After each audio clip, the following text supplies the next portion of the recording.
नमस्कार, good evening. मेरा नाम राजकमल है। मैंने एक वीडियो अपलोड किया था अपने चैनल पे डिवाइस की राजकमल।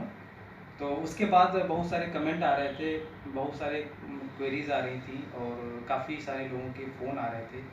तो वो पूछ रहे थे मतलब कि आपने किस तरह से प्रिपरेशन की है अपनी, जो आपने पहले ही अटैम्प्ट में जो है आपकी जो पहली प्रेफरेंस थी डिवाइस पे की वो आपने हासिल की है।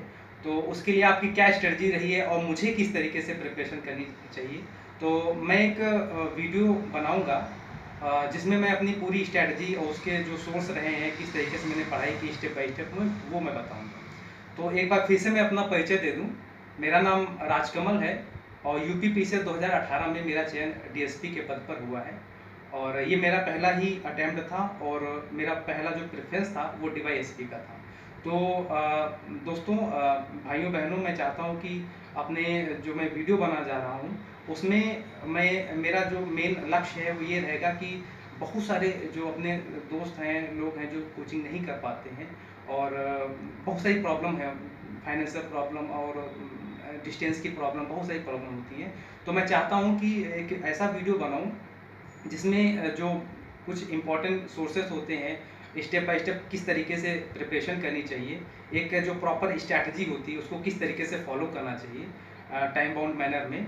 तो वो मैं एक एक stage by stage, step by step आपसे डिस्कस करूँगा। तो प्लीज़ इस वीडियो को पूरा स्टार्ट से लेके एंड तक देखिएगा और उसमें मैं सारे मेरी कोशिश यही रहेगी मैं सारे आपके जो डाउट हैं वो क्लियर कर दूँ और सारे जितने भी सोर्सेस हैं, चाहे वो बुक के माध्यम से हों, बुकलेट, न्यूज़पेपर वगैरह, और इसके अलावा और बहुत सारे यूट्यूब चैनल भी हैं जो इस समय बहुत ही अच्छा कंट्रीब्यूट कर रहे हैं और डिजिटल एजुकेशन के माध्यम से, तो उनके सबके बारे में मैं बताऊंगा। तो एक मेरा पूरा वीडियो रहेगा। मैं कोशिश यही करूंगा कि जो वीडियो की टाइमिंग है वो थोड़ा मतलब टाइम लिमिट थोड़ा कम ही रहे ताकि बोरिंग ना हो, इंटरेस्टिंग रहे। तो प्लीज़ मेरा वीडियो देखिए। Thank you. तो चलिए शुरू करते हैं। जैसा कि 2018 के बाद से यूपीएससी के पैटर्न पे, आईएएस के पैटर्न पे यूपी पीसीएस का भी सिलेबस हो गया है।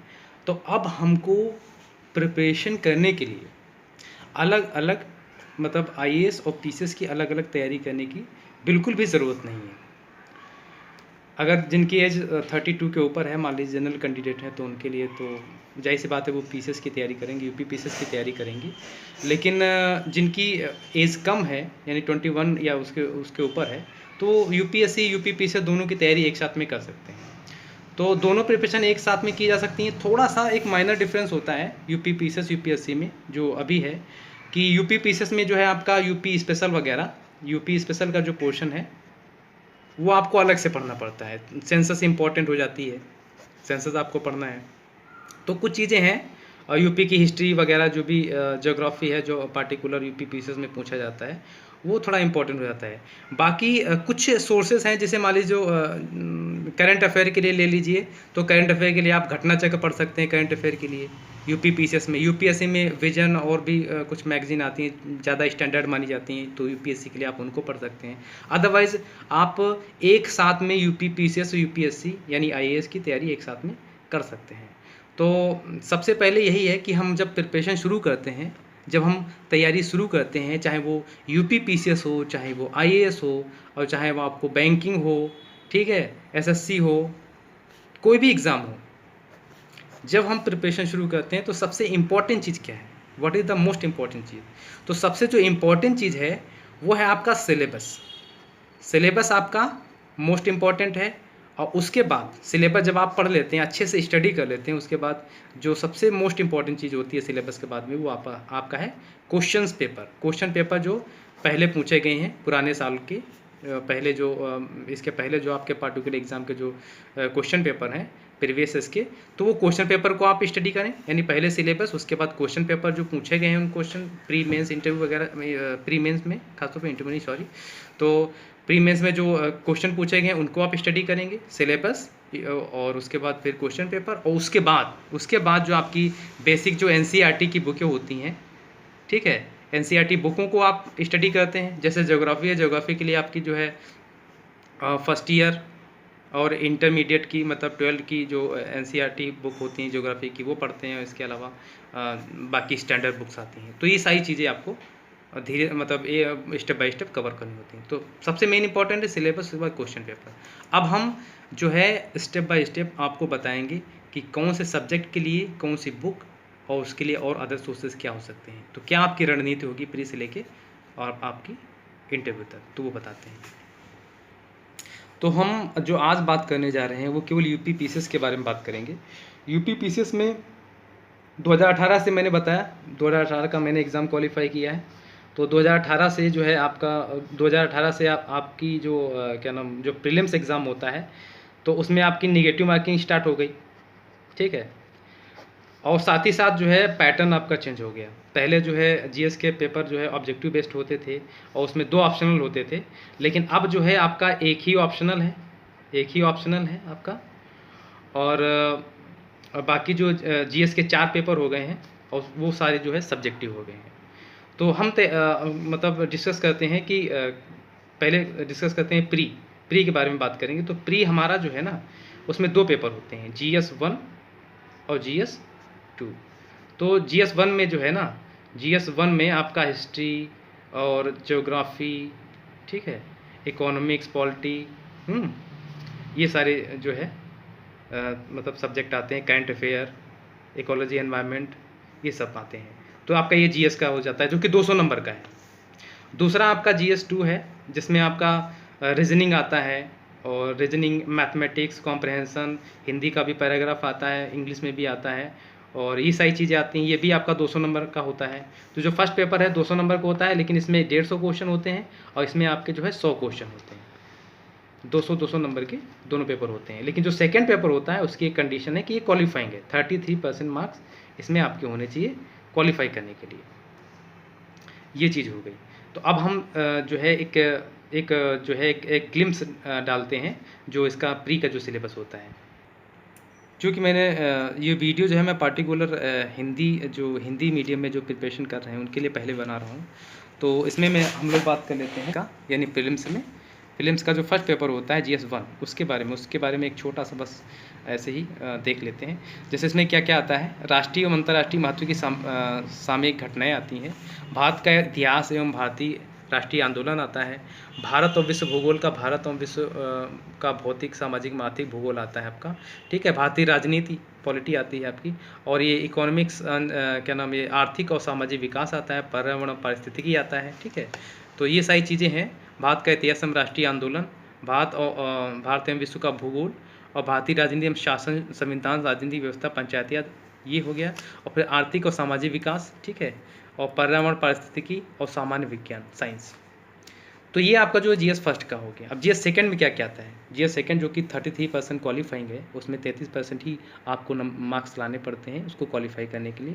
उसमें आपका कॉम्प्रहेंसन आता है जिसको विस्तारीकरण कहते हैं, और अंतर्वैयक्तिक क्षमता जिसमें संप्रेषण कौशल भी समाहित होगा, तार्किक एवं विशेषणात्मक जो है योग्यता, निर्णय क्षमता एवं समस्या समाधान, सामान्य बौद्धिक योग्यता, प्रारंभिक गणित, ठीक है, और ये सामान्य हिंदी और ये सब जो आता है ये सब आती हैं, ठीक है। तो ये सारी चीज़ें हो गई। बाकी आपका जो मेंस का सिलेबस होता है ना, जैसे ये मेंस का है तो इसमें जो जब आप प्री क्वालिफाई करेंगे उसके बाद तो आपके जो पेपर होंगे, तो पहले एक निबंध का पेपर होगा, उसके बाद एक हिंदी का पेपर होगा, 150 नंबर के पेपर होते हैं। तो जैसे कि 150 नंबर का हिंदी हो गया, तो और 150 मार्क्स का ही आपका जो है ऐसे का पेपर हो गया। बाकी जो 4 पेपर आपके होते हैं जो GS के होते हैं, जनरल स्टडी के, वो जो है 200 नंबर के होते हैं, और एक ऑप्शनल है जो कि आपका जो है 400 नंबर का होता है। 200 नंबर के 2 पेपर होते हैं। तो वही है, आप एक बात देख सकते हैं। मैं तो कहूँगा कि आप जो है एक बुकलेट खरीद लीजिए, जो यूपी पीसीएस की, यूपीएससी जो भी तैयारी आप करना चाह रहे हैं, तो पीसीएस के लिए आप ये बुकलेट आती है, इसका ये कवर है, ठीक है, इस कवर को देख सकते हैं। ये आप इसको परचेज कर सकते हैं मार्केट में, 30-40 रुपये की आती है। इंग्लिश मीडियम वालों के लिए भी ऐसे ही आती है। इन लैंग्वेज में आपको सब कुछ मिल जाएगा, एवरीथिंग, आपका सिलेबस, उसके लिए क्या क्या आपके ऑप्शनल सब्जेक्ट हैं वो भी आप जो है इसे देख सकते हैं। तो इसे भारतीय संस्कृति हो गई, और ये स्वतंत्रता संग्राम जो फर्स्ट पेपर हो गया, ऐसे ही आपका ये सेकेंड पेपर हो गया।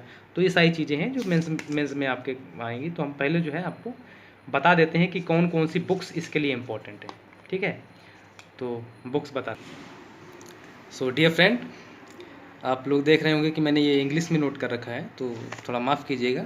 टाइम कम था तो मैंने कहा चलिए, लेकिन हिंदी में समझ लीजिए, इंग्लिश में हो चाहे हिंदी में सिलेबस है और बुक्स हैं, आप देख लीजिएगा। जैसे कि हिस्ट्री है, इतिहास के लिए कौन कौन सी बुकें इंपॉर्टेंट हैं, ये थोड़ा इस पर ध्यान दीजिएगा। तो इसके लिए जो है हिस्ट्री जो है आपकी 3 बुकें इसमें आती हैं, जो मतलब आपका जो सिलेबस है उसके अकॉर्डिंग आपको जो है एंशिएंट हिस्ट्री आती है एग्ज़ाम में, मिडिवल हिस्ट्री और जो आपकी जो है मॉडर्न हिस्ट्री आती है। तो एंशिएंट, मिडिवल और मॉडर्न। तो एंशिएंट और मिडिवल के लिए, प्राचीन और मध्यकाल इतिहास के लिए जो है आप एक बहुत ही पॉपुलर बुक आती है घटना चक्र पब्लिकेशन की। घटना चक्र पब्लिकेशन की बुक आती है, आप उसे परचेस कर सकते हैं। इसके अलावा अगर आप ये इस बुक के अलावा भी अगर ख़रीदना चाहते हैं या इसकी जगह पे और ख़रीदना चाहते हैं तो एनसीईआरटी की बुक्स आती हैं आपकी, जो प्राचीन इतिहास और मध्यकालीन इतिहास, मिडिवल हिस्ट्री, इनकी बुकें एक एक बुक आती है। एक बुक आती है एंशिएंट की, एक आती है मिडिवल की। तो आप वो बुक ले सकते हैं, उसके लिए स्टडी कर सकते हैं, उस एंशिएंट और मिडिवल को आप उससे पढ़ सकते हैं। इसके अलावा मॉडर्न के लिए एक बहुत ही पॉपुलर बुक आती है स्पेक्ट्रम। इस स्पेक्ट्रम जो है आपकी बुक आती है, वो पूरी मॉडर्न हिस्ट्री को कवर करती है। इसके अलावा जो हिस्ट्री का एक पार्ट होता है आर्ट एंड कल्चर वाला, उसको आप नितिन सिंघानिया की बुक आती है। नितिन सिंघानिया हिंदी में भी आती है, इंग्लिश में भी आती है। जितनी भी मैं बुकें बता रहा हूँ हिंदी इंग्लिश दोनों में आती हैं। तो नितिन सिंघानिया को art and culture Nitin Singhania से आप कवर कर सकते हैं। बाकी हिस्ट्री के लिए आप स्पेक्ट्रम हो गया, और आपका जो है बिपिन चंद्रा भी ले सकते हैं। बिपिन चंद्रा मेंस के पर्पज़ से ज़्यादा इंपॉर्टेंट है। और बाकी एंशिएंट और मिडिवल के लिए घटना चक्र ले सकते हैं। एनसीईआरटी की जो है बुकें आती हैं एंशिएंट और मिडिवल की मार्केट में, उसे भी परचेस कर सकते हैं। तो ये आपका हिस्ट्री का हो गया। उसके बाद ज्योग्राफी की बात करें, भूगोल की बात करें, तो भूगोल के लिए जो है महेश कुमार बर्णवाल, ये बहुत ही अच्छी बुक आती है हिंदी में, इसको आप मार्केट से परचेज कर सकते हैं। इसके अलावा आप जो है एनसीईआरटी की 11th और 12th की जो एनसीईआरटी की आती है हिंदी में, आप उसको पढ़ सकते हैं। और ऑक्सफोर्ड एटलस, इसको लेना बहुत ही ज़रूरी है, क्योंकि इससे आपकी जो है मैप की स्टडी होती है।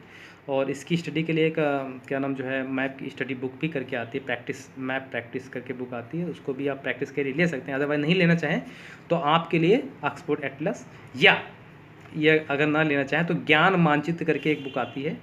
इसमें इंडिया का अलग आता है और वर्ल्ड का अलग आती है, मतलब दोनों की बुकें अलग अलग आती हैं। ऑक्सफोर्ड में जो है आपको दोनों चीज़ें एक में मिल जाएंगी। ये इंग्लिश में है, लेकिन ज्ञान मानचित्र हिंदी में भी है, हिंदी में और शायद इंग्लिश में है, बट हिंदी में तो है ही है।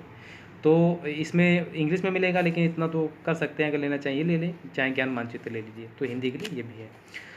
उसके बाद अब इकोनॉमी की बात करें, तो इकोनॉमी के लिए, अर्थव्यवस्था के लिए कौन सी बुक इंपॉर्टेंट रहेगी? एक राइटर है रमेश सिंह नाम है इनका। तो इकोनॉमी के लिए रमेश सिंह की आप बुक ले सकते हैं। इसके अलावा आप हैंडमेड्स या क्या नाम हैंडमेड या जो है कोई भी कोचिंग के कोई पॉपुलर राइटर हों जो इकोनॉमी पढ़ाते हों, उनके नोट्स अगर मार्केट में मिल जाए तो आप उनको भी परचेज़ कर सकते हैं। जैसे कि मैंने ध्येय IAS से कोचिंग ली हुई है, तो वहाँ तो मैंने क्लास किया था, तो कुमार अमित सर जो है उनके इकोनॉमी के नोट्स उस समय मिलते थे। अब तो फिलहाल नहीं पता है कि इस समय मिल रहे कि नहीं मार्केट में, लेकिन मिल सकते हैं। तो रमेश सिंह की बुक हो गई, इसको आप प्रेफर कर सकते हैं। इसमें आपका बजट का भी पोर्शन रहता है, इकोनॉमिक सर्वे का भी थोड़ा डिटेल रहता है, और इसके अलावा कोचिंग नोट। तो ये बुक जो है इकोनॉमी के लिए परफेक्ट रहेगी। और इसके अलावा इकोनॉमी के लिए आप जो है 11th की जो एनसीईआरटी है, भारतीय अर्थव्यवस्था का विकास, इसको आप रेफ़र कर सकते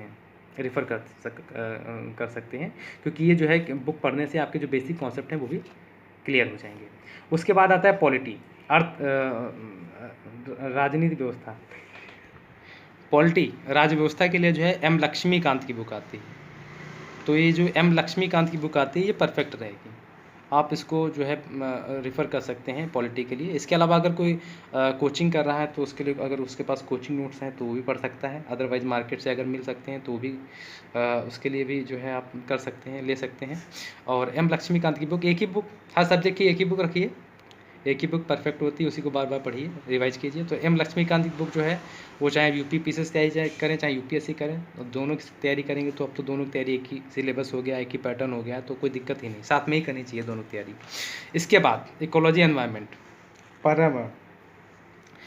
तो पर्यावरण पारिस्थितिकी के लिए जो है आप घटना चक्र की जो आती है इकोलॉजी एंड एनवायरनमेंट की, हिंदी में आती है पर्यावरण पारिस्थितिकी करके, तो उसको आप परचेस कर सकते हैं। बहुत ही उसमें जो है क्या नाम MCQs टाइप दिए रहते हैं, उसकी एक्सप्लेनेशन भी दी रहती है, तो आप उसको पढ़ सकते हैं, उसको एक्सप्लेनेशन को अच्छे से पढ़ के जो है कॉन्सेप्ट को भी क्लियर कर सकते हैं। वाणी पब्लिकेशन की बुक आती है पर्यावरण पारिस्थितिकी के लिए, तो आप वाणी हिंदी में बहुत ही फेमस किताब है, उसको ले सकते हैं, या तो घटना चक्र, दोनों में से एक भी ले लें, काम चलेगा, कोई दिक्कत नहीं। वाणी पब्लिकेशन की बुक बहुत अच्छी है। साइंस एंड टेक्नोलॉजी, इसकी अगर बात करें तो साइंस का जो है, साइंस के लिए एक एनसीईआरटी की बुक आती है इंटरमीडिएट की। बायोलॉजी की जो लास्ट की जो यूनिट होती है वो साइंस के लिए, खासतौर पे बायोलॉजी के लिए आपके लिए बहुत इंपॉर्टेंट होती है, तो आप इसको जो है इसको रेफ़र कर सकते हैं। और बाकी जो है टेक्नोलॉजी के लिए जो है घटना चक्र और current affair. Current affair science and technology के लिए बहुत इंपॉर्टेंट है, जो रिसेंट डेवलपमेंट होती रहती हैं, जो नए नए जो करंट अफेयर आते रहते हैं, जैसे कि मान लो भी कोविड-19 के लिए जो वैक्सीन आ रही है मार्केट में, ठीक है, या अभी मान लीजिए नहीं आई है, लेकिन उसके लिए जो रिसर्च हो रही है, रसिया ने बनाई, चाइना बना रहा है, तो उस पर क्वेश्चन बनते हैं, तो वो आपके लिए जो है इंपॉर्टेंट हो जाता है। तो करंट अफेयर इसके लिए इंपॉर्टेंट है। करंट अफेयर सबके लिए इंपॉर्टेंट है, बट साइंस एंड टेक के लिए करंट अफेयर से क्वेश्चन डायरेक्ट आते हैं। इसके बाद हम करंट अफेयर की बात करते हैं। तो यूपी पीसीएस की अगर पार्टिकुलर बात करें तो इसके लिए घटना चक्र जो है, चाहे आप प्री के लिए प्रिपरेशन कर रहे हों, चाहे मेंस के लिए कर रहे हों, चाहे इंटरव्यू के लिए कर रहे हों, घटना चक्र आपकी अहम रोल अदा करती है यूपी पीसीएस में। अभी तक बहुत ही मतलब ऑथेंटिक बुक आप इसको मान सकते हैं। और बाकी आईएएस के लिए विजन वगैरह भी आती हैं, जो मंथली मैगजीन होती हैं। ये जो करंट अफेयर की जो बुक है, ये अगर देखा जाए तो जो लास्ट के 15-20 दिन बचते हैं जब एग्ज़ाम के, जो प्रीलिम्स एग्ज़ाम होता है, जैसे 2020 में यूपी पीसीएस का जो एग्ज़ाम हुआ था, तो उसके जस्ट 15 दिन पहले या 20 दिन पहले ये किताब आती है, पूरा वार्षिकांक आता है, जो आप उससे पूरा कवर कर सकते हैं करंट अफेयर। तो ये इसके लिए बहुत ही इंपॉर्टेंट है। और इसके अलावा और भी न्यूज़पेपर भी पढ़ सकते हैं। न्यूज़पेपर पढ़ना बहुत ही इंपॉर्टेंट है। और न्यूज़पेपर ये आप समझ लीजिए कि डेली न्यूज़पेपर आपको पढ़ना ही पढ़ना है। कोई भी न्यूज़पेपर हो, चाहे वो जनसत्ता हो या कोई भी जो आपका जो राष्ट्रीय जो जागरण होता है, राष्ट्रीय दैनिक जागरण जो होता है, या राष्ट्रीय पब्लिकेशन कोई भी हो, उसके जो एडिटोरियल होते हैं और जो नेशनल और इंटरनेशनल लेवल की, जो राष्ट्रीय और अंतर्राष्ट्रीय लेवल की जो घटनाएं होती हैं, और जो भी साइंस और जो राजनीतिक व्यवस्था और जो क्या नाम सुप्रीम कोर्ट के जो डिसीजन होते हैं, है ना, निर्णय जो आते हैं, तो जैसे कि अभी मान लीजिए एक निर्णय आया है, अभी 2019 में निर्णय आया, क्या नाम, राम मंदिर से रिलेटेड, ठीक है, वो किस डेट में आया और उसमें कितने लोग थे, या जो भी मतलब उसका रेलेवेंस क्या है। तो इसके लिए आप जो है आप कैसे इसको कवर करेंगे, इम्पॉर्टेंट ये हो जाता है। तो न्यूज़पेपर जो है वो आपका एक तो फैक्ट तो आपका क्लियर ही करता है, साथ ही साथ जो है वो आपका ओपिनियन, ओपिनियन आपकी जो होती है वो आपकी क्लियर होती है। आपकी ओपिनियन जो है उसका निर्माण न्यूज़पेपर के माध्यम से होता है।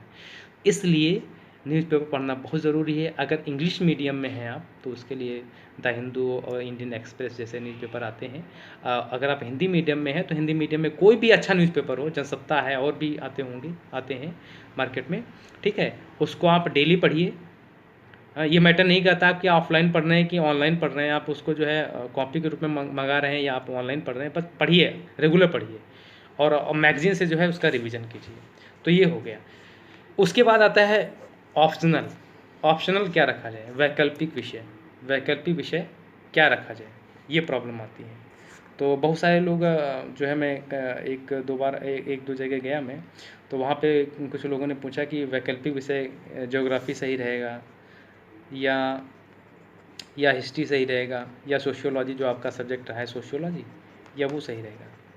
तो अगर आप मुझसे कहेंगे तो मैं तो कहूँगा सोशियोलॉजी रहना चाहिए, सोशियोलॉजी बहुत अच्छा है। लेकिन नहीं, ऐसा कुछ नहीं। सोशियोलॉजी इसीलिए अच्छा है क्योंकि मैंने अपना बीए जो है वो सोशियोलॉजी में कंप्लीट किया है, एमए मैंने किया है सोशियोलॉजी में, और बाबा साहेब भीमराव अम्बेडकर यूनिवर्सिटी में गोल्ड मेडलिस्ट भी हूँ। तो मेरे लिए तो सोशियोलॉजी अच्छा है ना। मैंने नेट भी क्वालिफाई किया, असिस्टेंट प्रोफेसर भी बना। 2016 वाला जो विज्ञापन संख्या 47 के तहत मेरा सिलेक्शन हुआ था, उसमें भी मेरा सोशियोलॉजी ही ऑप्शनल था। तो मेरे लिए तो सोशियोलॉजी है क्योंकि मेरा बैकग्राउंड है। आपका बैकग्राउंड हो या ना हो ये मैटर नहीं करता है, लेकिन मैटर क्या करता है, मैटर करता है आपका इंटरेस्ट। आपको इंटरेस्ट आना चाहिए, जो भी सब्जेक्ट हो, चाहे वो हिस्ट्री हो, ज्योग्राफी हो, सोशियोलॉजी हो, ठीक है, और पॉलिटिकल साइंस हो, पॉलिटी हो, ठीक है, political science and international relation, और इसके अलावा मान लीजिए मेडिकल साइंस है, ठीक है, इंजीनियरिंग है, मैथमेटिक्स है, कोई भी सब्जेक्ट, मतलब ज़रूरी नहीं है कि आप आर्ट के ही सब्जेक्ट लेंगे, आप कोई भी सब्जेक्ट ले सकते हैं। अपना यूजी का कोई सब्जेक्ट ले सकते हैं जिसमें आपका इंटरेस्ट हो, जिसमें आपको पढ़ने में मज़ा आता हो, आप उसको एंजॉय करते हो, आपको बोरिंग ना फील होता हो, वो सब्जेक्ट आप अपना जो है ऑप्शनल में रख सकते हैं।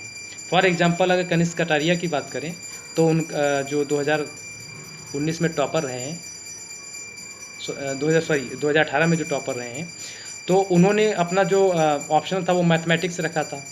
आईआईटी के स्टूडेंट रहे हैं और वो ऑल इंडिया टॉपर भी हैं। तो मैथमेटिक्स से उन्होंने जो है अपना ऑप्शनल से जो है उन्होंने एग्ज़ाम दिया और यूपीएससी टॉप किया। तो उनका इंटरेस्ट था इसीलिए उन्होंने लिया। अभी हम बात करें तो एक है संगीता राघव, जिनकी यूपी पीसीएस में सेकंड रैंक आई है, एसडीएम है। तो उन्होंने जो है एग्रीकल्चर लिया। एग्रीकल्चर जो है उन्होंने अपना ऑप्शन लिया क्योंकि उनको इंटरेस्ट था, उनके बेसिक्स में क्लियर थे, कॉन्सेप्ट क्लियर थे। कॉन्सेप्ट क्लियर हो या ना हो एक बार नहीं, मतलब उससे कोई फ़र्क नहीं पड़ता है, बट आपका इंटरेस्ट है तो आपके कॉन्सेप्ट भी क्लियर होंगे। जब आपके कॉन्सेप्ट क्लियर होंगे, इंटरेस्ट होगा, एग्ज़ाम में आप तभी अच्छे से जो है परफॉर्म कर सकते हैं। जब आप अच्छे से परफॉर्म करेंगे तो मार्क्स अपने आप इंक्रीज होंगे। इसलिए एक चीज़ हमेशा ध्यान में रखिए कि आपको ऑप्शनल में वही सब्जेक्ट लेना है जिसमें आपका इंटरेस्ट हो, जिसमें आप बिल्कुल भी बोर ना हों। अगर आप उसको मान लीजिए 3-4 घंटे पढ़ रहे हैं तो आपको ऐसा फील ना हो कि आप 3-4 घंटे पढ़ें, आपको लगा 1 ही घंटे में मैंने पूरा पढ़ डाला। इस तरीके का मज़ा आना चाहिए। तो वो आपका ऑप्शनल जो है रहेगा। ऑप्शनल कोई भी लीजिए, बट उसमें आपका इंटरेस्ट होना सबसे ज़्यादा मैटर करता है। उसके बाद इंटरव्यू की बात करें तो पहले आप प्री और मेंस, उसके बाद फिर इंटरव्यू में पहुँचेंगे। तो मेंस के लिए मैंने एक चीज़ बताना मैं भूल गया। मेंस के लिए आप पीसेस में अब 100 नंबर का हो रहा है। जो मैंने एग्ज़ाम दिया है 2018 वाला, वो 100 मार्क्स का हुआ था। तो अब उतना ज़्यादा परेशान होने की ज़रूरत नहीं है। पहले इंटरव्यू 200 मार्क्स का होता था, लेकिन अब 100 नंबर का होता है, 100 मार्क्स का होता है। तो आपका जो मेंस है, मेंस आपका जो है वो बहुत ज़्यादा मैटर करता है। ठीक, हाँ। तो आपका जो ऑप्शनल हो गया आपका, उसके बाद इंटरव्यू आपका 100 मार्क्स का हो गया है। तो आपके लिए अब क्या है ना, इंटरव्यू तो मैटर करते ही करता है, बट आपका जो रिटन है, जो कि जो रिटन एग्ज़ाम है, जो कि आपका पूरा 1500 मार्क्स का होता है, और बाकी जो है 100 मार्क्स का आपका जो है ये साक्षात्कार होता है, इंटरव्यू होता है। तो टोटल 1600 नंबर का होता है। 1600 मार्क्स का आपका टोटल ये हो गया। तो आप 1500 मार्क्स का, चूँकि ये आपका जो है मेंस होता है, जो रिटन होता है, इसलिए बहुत ज़्यादा मैटर करता है। इसकी तैयारी आपको बहुत ही ज़्यादा अच्छे तरीके से करनी है। और बाकी इंटरव्यू की तैयारी के लिए आप जो है मतलब किसी कोचिंग में जाके, कोई भी अच्छी रेप्यूटेड इंस्टीट्यूट हो, वहाँ पे जाके आप मॉक इंटरव्यू वगैरह दे सकते हैं। क्योंकि उससे जो है ना आपका कॉन्फिडेंस बढ़ेगा, आपकी क्या कमियाँ हैं, आपकी पर्सनैलिटी में क्या कमियाँ हैं, क्या आप गलतियाँ करते हैं, और आपकी जो क्लैरिटी है, आवाज़ की क्लैरिटी है, उससे पता चलता है, उसमें इम्प्रूवमेंट होता है। बाकी एक चीज़ और है कि अगर हम प्री की बात करें तो प्री की टोटल मैंने बता ही दिया है। तो प्री में आप क्या कर सकते हैं, क्वेश्चन पेपर आप सॉल्व कर सकते हैं एग्ज़ाम के पहले। साथ ही साथ आप कोई भी बहुत सारे ऐप और बहुत सारे जो है क्या नाम चैनल है जो आपकी मतलब बहुत सारी कोचिंग है जो ऑनलाइन आपके जो है टेस्ट वगैरह कराती हैं। उनको आप जो है टेस्ट सीरीज को ज्वाइन कर सकते हैं एग्ज़ाम के पहले। अदरवाइज़ आप लास्ट ईयर के क्वेश्चन पेपर सॉल्व करेंगे, प्लस अगर कोई टेस्ट वगैरह देते रहते हैं जो क्विज़ टाइप में आते रहते हैं, जैसे एक ग्रेड अप आता है, एक आपका ग्रेड अप, एक ऐप है ग्रेड अप, वो डेली बेसिस पे जो है आपको 10-12 क्वेश्चन आप उसको सॉल्व करते रहते हैं ना, उससे आपको क्लैरिटी बनती है, आपकी एक्यूरेसी आपकी बहुत अच्छी होती है। तो उनका प्री के लिए कर सकते हैं। मेंस में क्या है, जब आपका प्री निकलेगा तो मेंस के लिए टेस्ट सीरीज ज्वाइन करना इंपॉर्टेंट रहता है। टेस्ट सीरीज चाहे आप ऑनलाइन मोड में ज्वाइन कीजिए, चाहे ऑफलाइन ज़्यादा अच्छा है। ऑफलाइन में आप क्लास में जाके टेस्ट लिखते हैं तो उसमें जो भी आपकी जो कमियां होती हैं वो सामने आ जाती हैं। इवैल्यूएशन होता है, आपके मार्क्स कैसे आ रहे हैं, अच्छे आ रहे हैं, बुरे आ रहे हैं, और अगर कम आ रहे हैं तो उसकी रीजंस क्या हैं, उनको कैसे इम्प्रूव करना चाहिए। तो इसके लिए ऑफलाइन थोड़ा बेटर रहता है, बट मैंने ऑनलाइन किया था। तो आप ऑनलाइन मोड पर भी कर सकते हैं, ऑनलाइन मोड पर भी टेस्ट ज्वाइन कर सकते हैं। उनको पूरी ईमानदारी के साथ में जो है आप रूम में बैठ के जो है उसको सॉल्व कीजिए, उसको फिर उसको जो है उसकी PDF बना के आप उसको भेजते हैं। तो ये आपका मेंस के लिए रहता है। बाकी यूट्यूब चैनल में बता दे रहा हूँ कि मैंने बुक बता दी हैं, आप इसको बाद में दोबारा वीडियो को रिपीट करके देख सकते हैं। बाकी यूट्यूब चैनल की बात करें तो कुछ चैनल हैं जो मैंने खुद फॉलो किए थे। एक चैनल है study for civil services,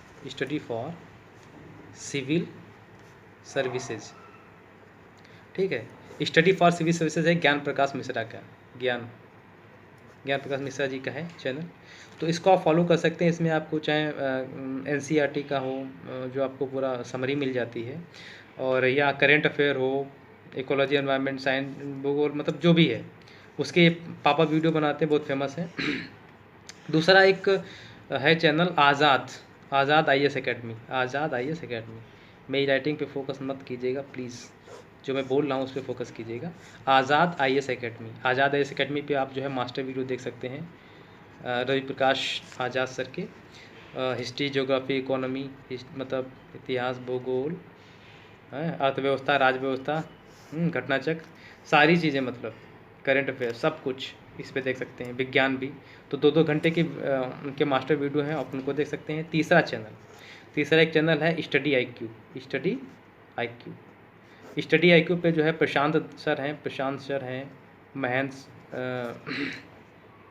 Mahipal Singh Rathore sir हैं, गौरव गर्ग हैं, और क्या नाम, अंकित अग्रवाल सर हैं। तो ये आपको जो है करंट अफेयर से रिलेटेड और बहुत सारे जो कंटेम्प्रेरी इश्यूज़ हैं और जो बर्निंग इश्यूज़ हैं जो चल रहे हैं, जैसे मान लो चाइना और US में है ना ट्रेड वार चल रहा है, ईरान के साथ में US की क्या पॉलिसी है ना, इंडिया के साथ में है ना H1B वीज़ा, जो भी जितनी चीज़ें हैं उसके बारे में जो आप न्यूज़पेपर पढ़ते हैं तो बहुत सारे कॉन्सेप्ट आपके क्लियर नहीं हो पाते हैं। तो कॉन्सेप्ट को क्लियर करने के लिए जो है आप स्टडी IQ को डेली बेसिस पे आप इसको जो है रेफ़र कर सकते हैं। बहुत ही अच्छा है, मैं इसको फॉलो मैंने किया है। मैंने इसको स्टडी फॉर सिविल सर्विसेज को भी फॉलो किया है, आज़ाद एकेडमी को फॉलो किया है, और स्टडी IQ को भी फॉलो किया है ऑन रेगुलर बेसिस। जैसे मुझे जब रिवीजन करना होता था प्री मेंस इंटरव्यू वगैरह में, तो मैंने आज़ाद एकेडमी के मास्टर वीडियो को रिवाइज किया है। स्टडी फॉर सिविल सर्विसेज से मैंने हिंदी की प्रिपरेशन की है, हिंदी जो कि मेरी मतलब मेंस एग्ज़ाम के लिए, और एथिक्स के मैंने इनके वीडियोज़ से नोट्स बनाए हैं। तो आप इतना कर सकते हैं। तो मेरे हिसाब से लगभग मैंने सब कुछ कवर कर दिया है। तो एक बार मैं शुरू करते हैं, एक बार मैंने पूरा बता ही दिया है, अब दूसरी बार फिर से मैं एक बार कंक्लूड कर दूं अच्छे से। तो सबसे पहले क्या है ना, जब आप प्रिपरेशन शुरू करते हैं, जब आप तैयारी शुरू करते हैं, चाहे वो PCS हो चाहे वो IAS हो, तो सबसे पहले इंपॉर्टेंट जो चीज़ होती है वो आपका होता है सिलेबस सबसे इंपॉर्टेंट है। क्वेश्चन पेपर लास्ट ईयर के उससे मतलब उसके बाद क्वेश्चन पेपर आपके इंपॉर्टेंट हो जाते हैं। पहले सिलेबस को स्टडी करना है, उसको एकदम मगअप कर लेना है, उसको याद कर लेना है, वो फिंगर पे आपकी होना चाहिए, एक एक पॉइंट आपके जो है आपकी उंगलियों पे होना चाहिए। उसके बाद आपका न्यूज़पेपर आपको डेली पढ़ना है, न्यूज़पेपर पढ़ना ही पढ़ना है। आज की जो सफलता है, चाहे वो IAS हो चाहे PCS हो या कोई भी एग्ज़ाम हो, न्यूज़पेपर पे डिपेंड करता है। क्योंकि न्यूज़पेपर से आपको केवल करंट अफेयर ही कवर नहीं होता है, बहुत सारे कॉन्सेप्ट डेली बेसिस पे और बहुत सारी चीज़ें जो है आपकी क्लियर होती हैं। तो इसलिए न्यूज़पेपर बहुत ही ज़्यादा इंपॉर्टेंट है।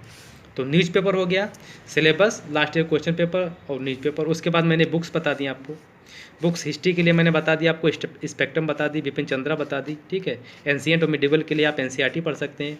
घटनाचक्र एंशिएंट और मिडिवल के लिए आप जो है घटनाचक्र पढ़ सकते हैं, यानी प्राचीन इतिहास और मध्यकाल के इतिहास के लिए आप घटनाचक्र और NCERT प्रेफर कर सकते हैं। हिंदी इंग्लिश दोनों में आती, मतलब जो है NCERT दोनों मिल जाएगी।